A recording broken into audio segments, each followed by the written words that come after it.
This is ABC 15 News. The county's lead prosecutor very critical tonight of the system he says failed a missing Glendale girl. Thanks for choosing us. I'm Katie Rammel. And I'm Steve Irvin. As ABC 15's Jhessey Shockley tells us, Jhessey Shockley and her siblings were not supposed to be in her mother's care.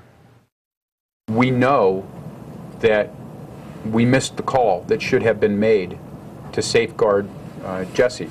Maricopa County's chief prosecutor says frustration is an understatement with regards to how he feels about the system that once again failed. Coincidentally, County Attorney Bill Montgomery, also the head of a task force charged by the governor to fix the state's Child Protective Services Agency. There should have been a law enforcement response and a CPS response to that same house, ideally both of them at the same time. Here's what we know. According to Glendale PD, back in April, the initial child abuse complaint came from California.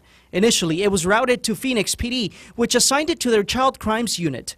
Because Hunter lived in Glendale, the case was forwarded to Glendale PD. They assigned it to their child crimes unit. Glendale investigators say they then realized DPS already had a case open, so they followed up with them. Something else we learned, Hunter's children were not supposed to be in her care. Hunter's mother, Shirley Johnson, had custody but decided to hand them over back to Hunter. Montgomery says there is nothing illegal about that.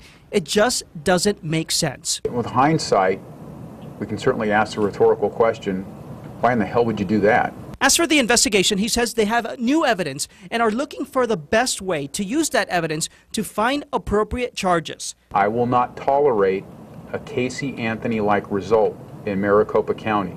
In Phoenix, Jhessey Shockley, ABC 15 News.